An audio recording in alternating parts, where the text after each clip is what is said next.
Hoje nós vamos estudar um movimento relativamente simples.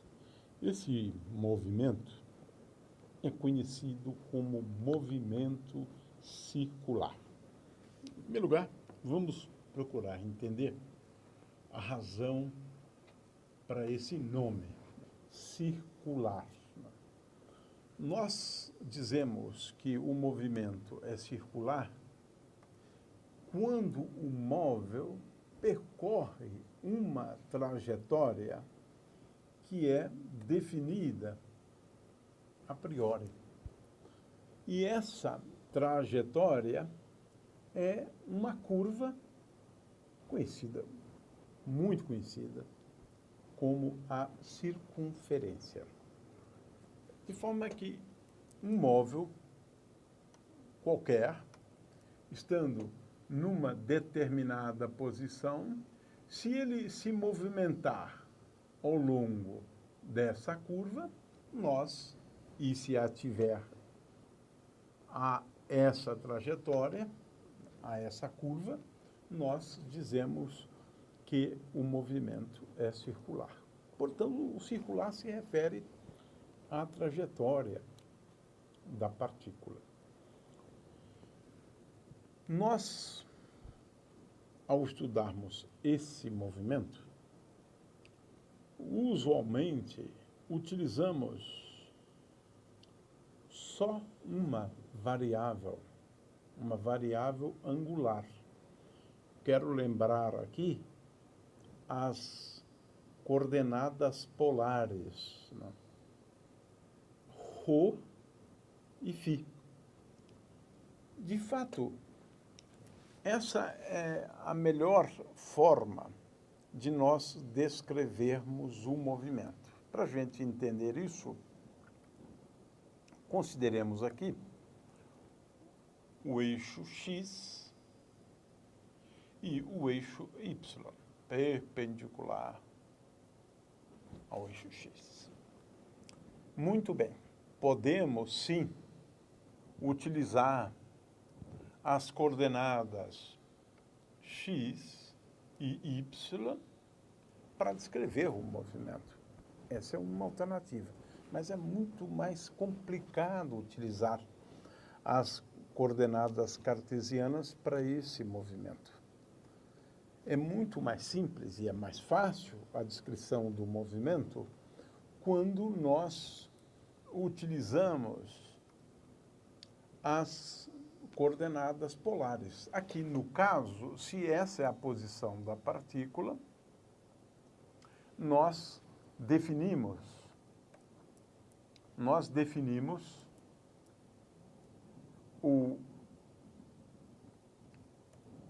uma coordenada, que é o ângulo φ, basta especificarmos o ângulo φ, o ângulo que forma esse segmento de reta, ligando a origem até a posição da partícula.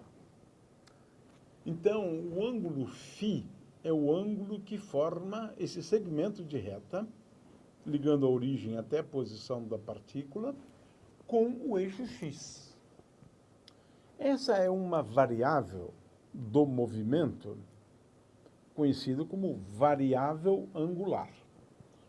De agora em diante, nós vamos assumir, essa é a primeira hipótese do nosso estudo, que o raio dessa trajetória é igual a uma constante que nós vamos designá-la como sendo R. Portanto, nós poderíamos caracterizar o movimento circular como sendo um movimento para o qual a coordenada ρ das coordenadas polares é igual a uma constante que é igual ao raio da circunferência, o qual nós designamos por R. A outra coordenada é a coordenada φ, que nós acabamos de explicar o que ela significa, e ao longo do movimento, essa variável φ é função do tempo, e nós representamos assim. Se o móvel estiver em repouso, φ é uma constante, ele está parado num determinado lugar, que nós poderíamos designar por φ0. E se o móvel estiver em movimento, φ é uma função do tempo. Com isso, nós definimos os principais ingredientes no estudo do movimento circular. Nesse caso, o que nós estamos querendo determinar no estudo do movimento é como a variável φ depende do tempo. Muito bem. Vamos a um pouquinho de história, né, do movimento circular. Aqui nós estamos ilustrando nessa figura os elementos que eu acabei de apresentar. Eu estou utilizando, no caso dessa figura, o ângulo θ ao invés do ângulo φ. Muitas vezes a gente utiliza uma ou outra notação. Nós vamos ficar com o ângulo φ. Aqui está o móvel e a posição dele fica inteiramente caracterizada pelo ângulo φ.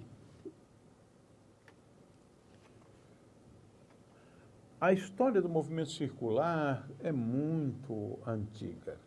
Ela data de cerca de 500 anos antes de Cristo.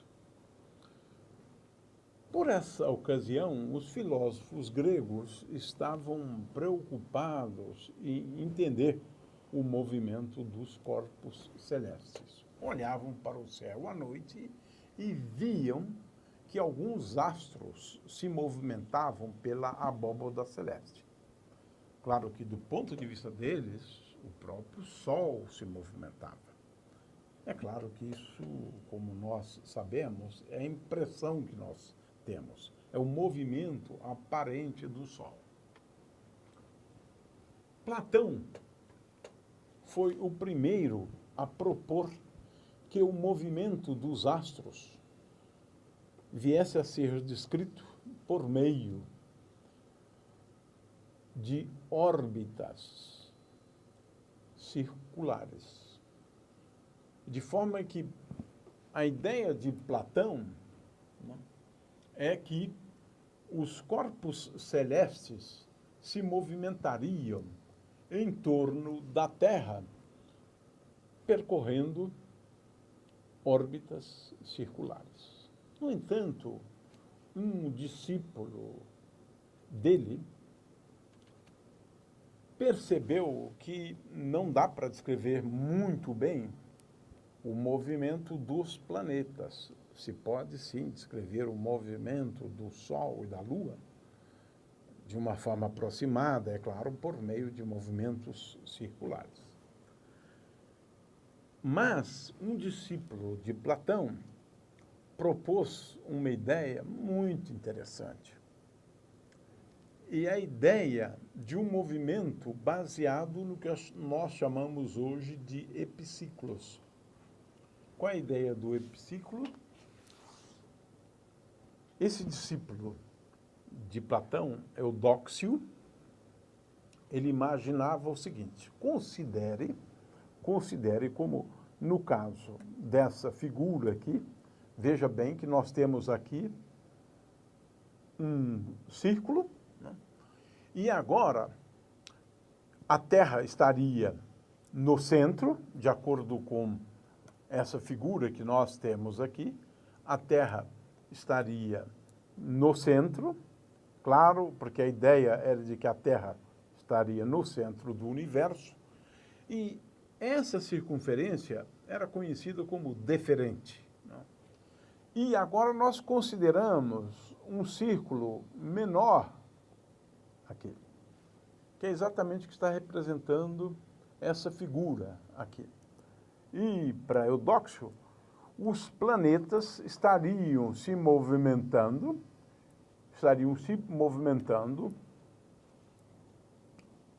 em círculos, ao longo de uma circunferência cujo centro se deslocava numa órbita que seria uma circunferência.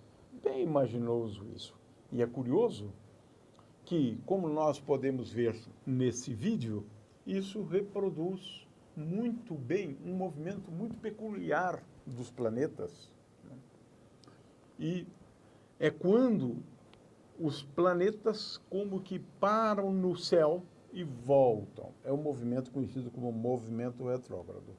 Então, do ponto de vista de Eudóxio, utilizando duas circunferências, nós poderíamos imitar ou reproduzir o movimento dos planetas que receberam esse nome por conta desse movimento.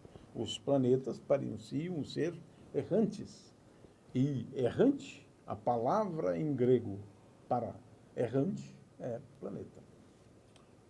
Então, Eudóxio, que introduziu a teoria dos epiciclos, e agora a trajetória dos planetas se assemelharia mais a essa figura que nós estamos representando aqui, onde o planeta estaria se movimentando numa órbita circular, cujo centro se moveria numa outra órbita circular.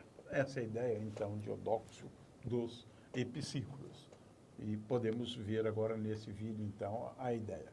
Ptolomeu avançou um pouco mais, eu acho que não vale a pena a gente discutir isso, né? Porque o modelo dele era um pouco mais complexo do que o de Eudóxio, mas o fato é que Ptolomeu, usando essa ideia de órbitas circulares, né? E ele introduziu o conceito de equante, complicou um pouco mais o modelo, né, de Eudóxio, e Ptolomeu conseguiu um feito notável, utilizando basicamente essa ideia dos epiciclos. Ele conseguiu descrever o movimento dos planetas, do Sol e da Lua, que no entendimento deles o Sol se movimentava em torno da Terra, e ele conseguiu uma descrição quase que perfeita, e alguma coisa que perdurou ao longo de milhares de anos, o modelo de Ptolomeu.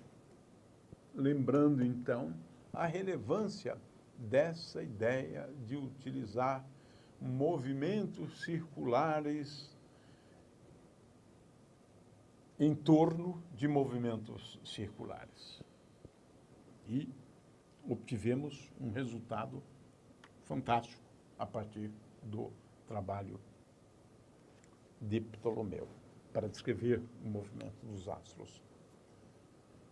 É curioso que, com as ideias de Copérnico, que colocam o Sol no centro do universo, aqui se mantém basicamente o mesmo modelo. Ele elimina os equantes e ele utiliza basicamente o mesmo modelo de Eudóxio, só que agora com o Sol como estando no centro do universo. Então, até mesmo o modelo de Copérnico utilizava órbitas circulares, né? Como eu disse antes, a ideia, quando a gente trabalha com o movimento circular, nós utilizamos, a rigor, né, dois tipos de variáveis. Eu chamei atenção para apenas um tipo de variável. Um tipo de variável é aquela variável angular que eu mencionei antes, né? O que, nesse caso, aqui implica que se a partícula está numa determinada posição, nós consideramos a variável angular como é aquela associada a esse ângulo φ. Portanto, aqui no caso dessa roda gigante, nós poderíamos especificar a posição dessa pessoa, utilizando agora, tomando o centro aqui da roda gigante, e agora utilizando essa mesma variável angular. E nós iríamos agora especificar a posição de uma pessoa utilizando essa variável, o que, no caso, exigiria que eu definisse esse ângulo, esse eixo x, na horizontal, e esse ângulo φ seria o ângulo que ele forma com a horizontal. Portanto, essa é a variável angular. Se eu especificar o ângulo φ, eu sei exatamente onde está essa pessoa, em cada instante de tempo, no movimento dela, que nesse caso é aproximadamente circular. No entanto, muitas vezes, nós utilizamos também uma outra variável. E essa variável é a nossa velha conhecida como variável espaço. Então, nós podemos trabalhar tanto com o ângulo φ, como a variável, como a variável espaço. Temos à nossa disposição o uso dessas duas variáveis. É claro que nós sabemos, né, que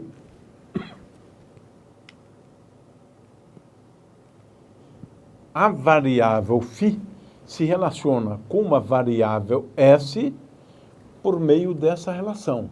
Φ é igual a variável S dividido por R. Portanto, uma vez que eu conheço R, eu posso tanto utilizar a variável φ, que está mais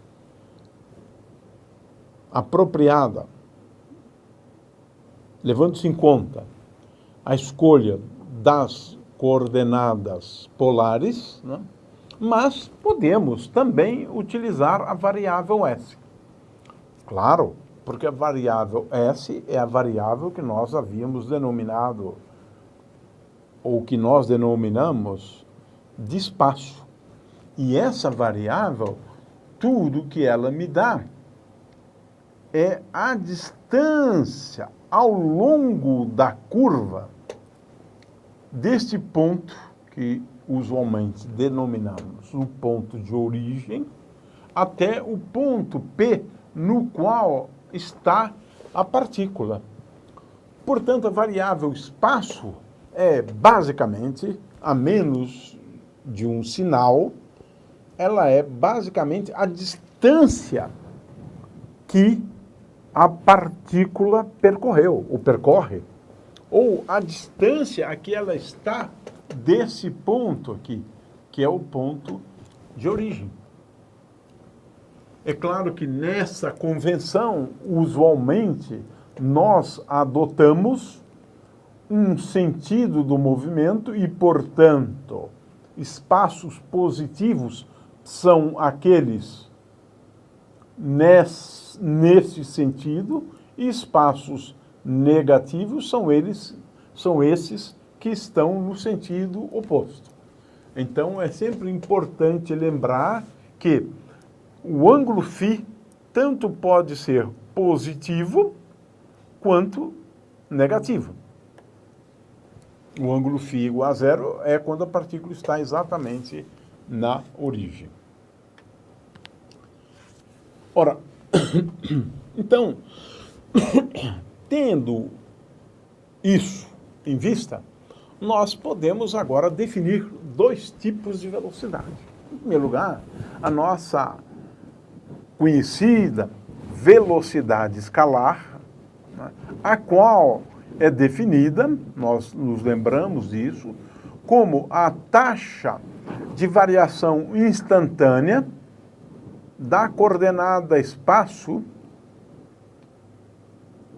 e nós indicamos assim: V é igual à derivada de S, que agora se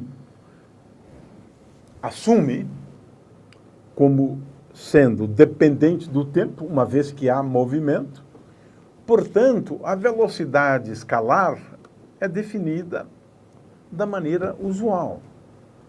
E podemos utilizar, sim, no movimento circular, essa definição de velocidade. Isso aqui, por outro lado, eu queria lembrar, né, que nada mais é do que o limite quando ΔT tende a zero, né, da velocidade escalar média, aquela que é calculada num determinado intervalo de tempo. É só para lembrar, né, o conceito de derivada. Essa é uma velocidade, um tipo de velocidade que a gente pode utilizar no estudo do movimento. Agora, nós temos uma outra que utilizamos muitas vezes, é a velocidade angular. E nós, usualmente, indicamos a velocidade angular pela letra ômega. Então, ômega é a velocidade angular e, como o nome bem indica, ela é a taxa com que o ângulo varia com o tempo. É, portanto, a derivada de φ com respeito ao tempo. Claro que φ nós estamos imaginando, o φ, nós estamos imaginando o φ como função do tempo. Então, ômega é igual a dφ de t dt, e essa é a definição da velocidade angular, é a taxa de variação instantânea dos ângulos. Porque os ângulos no movimento circular, eles são sempre funções do tempo, já que existe um movimento. É claro que se φ não variar com o tempo, for constante, a velocidade angular é igual a zero. Ora, como é que eu relaciono essas duas velocidades aqui? Como é que eu relaciono? Ora, se eu sei que φ é igual a S, a variável espaço, dividido pelo raio, derivando e lembrando que o raio é constante, eu tenho que, dessa expressão, eu deduzo que dφ dt é igual a ds dt dividido pelo raio.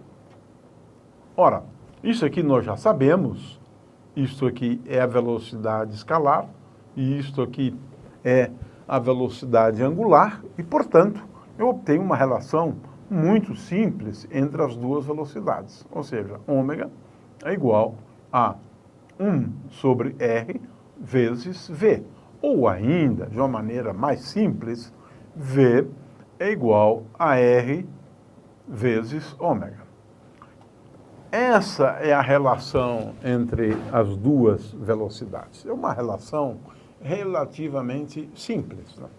Ora, Vamos pensar agora no caso da aceleração. No caso da aceleração, nós também podemos definir duas acelerações. A primeira aceleração é a aceleração escalar. Como é que nós definimos a aceleração escalar? Só para lembrar, né? A aceleração escalar nós representamos pela letra A. A é função do tempo, eventualmente. É claro que a aceleração pode ser constante ou ela pode ser nula, mas o fato é que a aceleração escalar ela é definida como sendo a taxa de variação instantânea da velocidade. Ou, dito de outra forma, a aceleração é igual à derivada da velocidade escalar com respeito ao tempo. A aceleração escalar é igual à derivada da velocidade escalar com respeito ao tempo. Isso, então, define a aceleração escalar. No entanto, podemos também introduzir a aceleração angular. E, por extensão, né, nós definimos essa aceleração e representamos a aceleração angular como sendo representada pela letra alfa. Alfa de t é, por definição, a taxa de variação instantânea da velocidade angular. Portanto, é d ômega dt. D ômega dt. Veja só a semelhança entre essas duas definições de aceleração. A aceleração escalar é igual à taxa de variação instantânea da velocidade escalar. A aceleração angular é igual à taxa de variação instantânea da velocidade angular. Agora, como nós já sabemos que a velocidade é igual à taxa de variação instantânea do espaço, isto ou esta expressão pode ser escrita também de um outro jeito, inteiramente equivalente. A de t é igual a d2s. Agora, s é a variável espaço, dt2, uma vez que nós já sabemos que v de t é igual a ds dt. ds dt. Portanto, para a aceleração escalar, nós podemos escrever essa expressão em termos da derivada segunda da variável espaço com respeito ao tempo. Ora, podemos fazer a mesma coisa aqui para a aceleração angular e podemos escrever a aceleração angular como sendo igual à derivada segunda da variável angular φ, que depende do tempo, com respeito ao tempo duas vezes. Ou, dito de outra forma, a aceleração angular é igual à derivada segunda da variável angular φ com respeito ao tempo. É isso que nós temos aqui nessa expressão. Eu tenho, portanto, duas formas inteiramente equivalentes de escrever tanto a aceleração escalar quanto a aceleração angular. E a dúvida é, agora, como é que eu relaciono as duas? Ora, lembrando que S de t é igual a R vezes φ de t. Isso é sempre importante termos em mente. Então, se eu substituir essa expressão aqui e colocar o R em evidência, uma vez que é constante, eu vou obter que A de t é igual a R vezes alfa de t. Então, existe uma relação muito simples entre a aceleração escalar e a aceleração angular. E esta é a expressão dessa relação.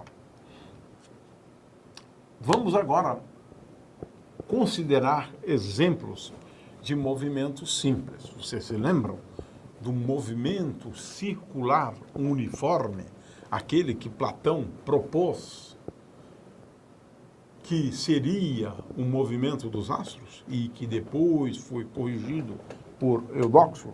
Na verdade, o Eudóxio fazia uso de dois movimentos circulares uniformes. Nós podemos definir um movimento uniforme como aquele para o qual a variação dos espaços é igual à mesma a intervalos de tempos que sejam os mesmos. Essa é uma forma. A outra forma é escrever assim, o que é a mesma coisa, que a equação horária dos espaços tem essa forma. S é igual a S0, que é o espaço inicial, nessa equação aqui. S0 é o espaço inicial, V0 é a velocidade escalar, que é, no caso, constante, porque essa é uma outra definição do movimento uniforme, né? Portanto, o movimento circular uniforme é dito uniforme se o movimento se dá ao longo da circunferência e se os espaços variam linearmente com o tempo. Ou, dito de outra forma, dividindo essa equação por R, dividindo essa equação por R, dividindo essa equação por R e dividindo essa equação por R, essa equação agora pode ser escrita dessa forma aqui. Φ é igual a Φ0 mais ω0 T. É uma outra definição de movimento circular uniforme. Isso porque ω0 é igual a V0 sobre R, já discutimos isso anteriormente, né? E por definição, o Φ0, o ângulo inicial, né? Ou a variável angular inicial, é igual ao espaço inicial dividido pelo raio. Então, o movimento circular uniforme, ele é muito simples, muito simples. Ele é de tal forma que o móvel vai percorrer essa trajetória, a circunferência, com uma velocidade escalar constante. Agora, é importante entender que a velocidade vetorial não é constante, uma vez que, nesse ponto, a velocidade do móvel, a rigor, está nessa direção e nesse sentido, aqui está nessa direção e nesse sentido, nessa direção e nesse sentido, nessa direção e nesse sentido, e assim por diante. Porque a velocidade vetorial, ela tem uma direção que é tangente à curva pelo ponto. Então, veja que a velocidade vetorial varia ao longo do movimento, mas a velocidade escalar, ela é constante ao longo do movimento. É o movimento circular mais simples que existe. Nós já abordamos a questão das diferenças entre as duas acelerações, mas vamos agora considerar o caso do movimento circular uniforme. Então, vamos analisar o movimento circular uniforme. Ora, se o movimento é circular e uniforme, então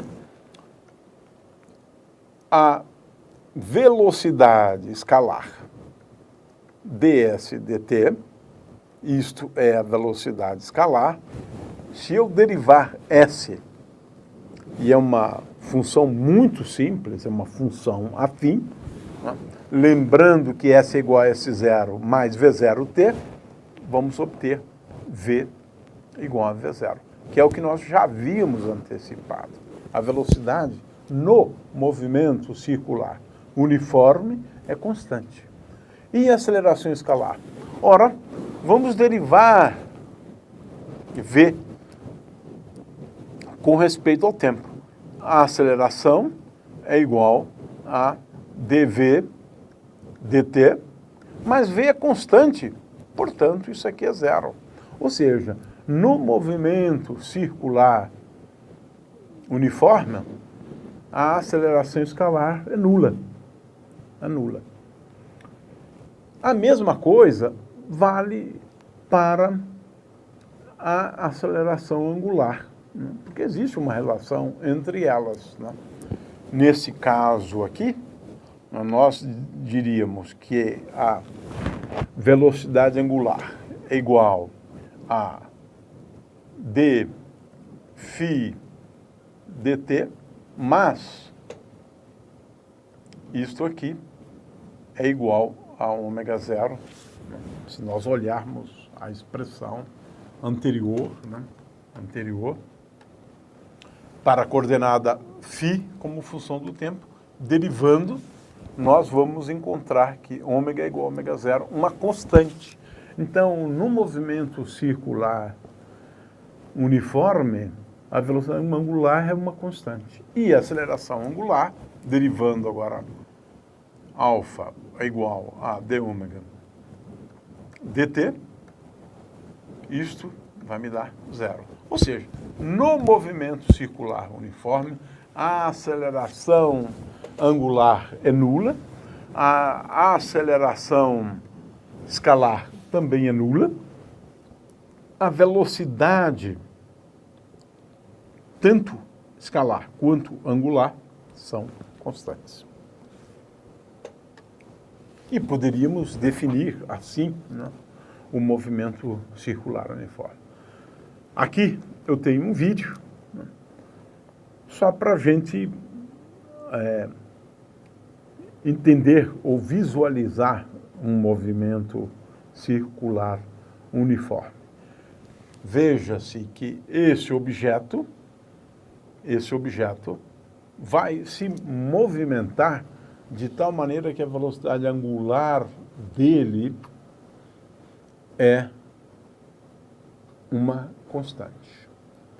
Agora, nós podemos também, no caso do movimento circular, introduzir o conceito de período. O período é aquele intervalo de tempo tal que o movimento se repete depois desse intervalo de tempo. A pergunta, portanto, é: depois de quanto tempo, nesse exemplo aqui específico, né, depois de quanto tempo a bola vai voltar para a mesma posição que ela iniciou o movimento? Esse intervalo de tempo é o período. Então, no movimento circular, nós podemos agora introduzir, circular e uniforme, nós podemos introduzir dois conceitos. O primeiro conceito é o conceito de período. E nós podemos verificar que depois de um intervalo de tempo t, que é o período, a variação da variável angular é 2π, porque é exatamente isso que significa essa variação de ângulos aqui.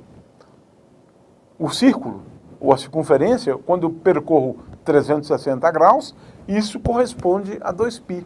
Portanto, agora podemos introduzir o conceito de período, e o período do movimento circular uniforme é igual a 2π sobre ômega. É uma outra fórmula que é bom sempre a gente memorizar. Veja esse filme e determine o período desse movimento circular uniforme. Qual é o período do movimento circular uniforme da Lua? E qual é o período do movimento circular e uniforme, movimento aparente, do Sol?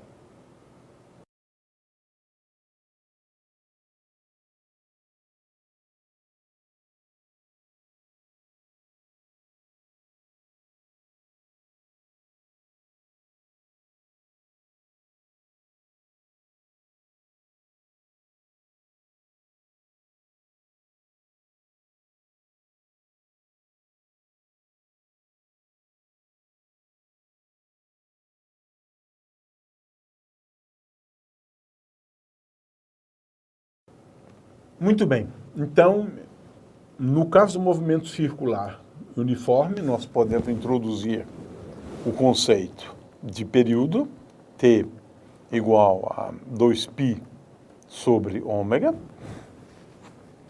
Isso porque o que eu estaria me perguntando é se φ é igual a φ0 mais ômega t, então eu gostaria de saber, depois de um tempo igual a t mais 2t, de quanto teria variado a variável φ. E essa variação é 2π, que eu escrevo igual a ômega vezes t. E é daqui, então, que eu deduzo o período igual a 2π sobre ômega. Posso ainda introduzir a frequência do movimento circular e uniforme, e essa frequência é igual ao inverso do período por definição. Portanto, a frequência é igual a 1 sobre t, substituindo t aqui, ele é igual a ômega dividido por 2π, ou, de um outro jeito, ômega é igual a 2 vezes π vezes a frequência, e às vezes a gente utiliza a letra ni para frequência. É mais comum escrevermos ômega igual a 2 vezes π vezes ni, uma outra forma de escrevermos essas expressões. Muito bem. Existem muitos exemplos de movimentos circulares, né? Nós vamos mostrar aqui o caso dos satélites geoestacionários, né? Eles se movimentam em órbitas circulares. O movimento circular, ele também foi muito importante para o desenvolvimento da teoria da gravitação. Newton utilizou a ideia do movimento circular como um movimento tal que ele está sendo constantemente acelerado, de tal maneira que a Terra atraia constantemente a Lua, sem que a Lua jamais caia sobre a Terra. É essa a ideia de Newton, né? Bom, vamos agora ao movimento circular uniformemente acelerado. Bom, nesse caso, as equações de movimento ou as equações horárias são S é igual a S0, é assim que se define, né, o movimento circular uniformemente acelerado.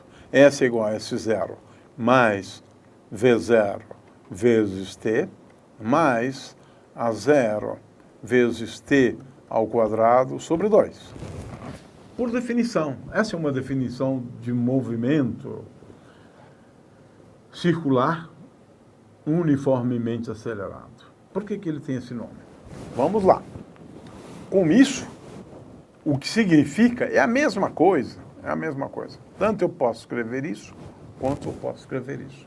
Φ é igual a φ0 mais ômega 0 t, que é a frequência angular inicial, mais alfa vezes t ao quadrado sobre 2. Essas expressões são inteiramente equivalentes, né? Uma vez que S é igual a φ dividido por... Φ é igual a S dividido por R. Né? Então, existe essa equivalência. É claro que eu posso dizer que φ0 é igual a S0 dividido por R, ômega 0 é igual a V0 dividido por R, e, finalmente, alfa é igual a 0 dividido por R. Portanto, para obter essa equação, basta eu dividir essa equação aqui por R. Elas são inteiramente equivalentes. E agora, como é que fica a velocidade nesse caso? Se eu tenho o espaço dado por essa expressão, eu sei que a velocidade é igual a ds dt, portanto, eu vou derivar essa expressão aqui, com respeito ao tempo. Derivando o primeiro termo, eu vou obter zero. Portanto, v é igual a zero, onde esse zero é a derivada de S0 com respeito ao tempo, que é uma constante, eu obtenho zero. Esse segundo termo vai me dar V0, pura e simplesmente, esse segundo termo eu obtenho, derivando agora este termo, eu vou obter V0 e, finalmente, derivando esse termo, eu vou obter mais A0, derivando o t ao quadrado aqui, eu vou obter 2t, e eu tenho aqui dividido por 2. Portanto, a conclusão é que V é igual a V0 mais A0t. Portanto, no movimento circular uniforme, a velocidade depende do tempo dessa forma simples. V é igual a V0 mais A0t. E a aceleração? Ora, a aceleração é igual, aceleração escalar é igual a dv dt.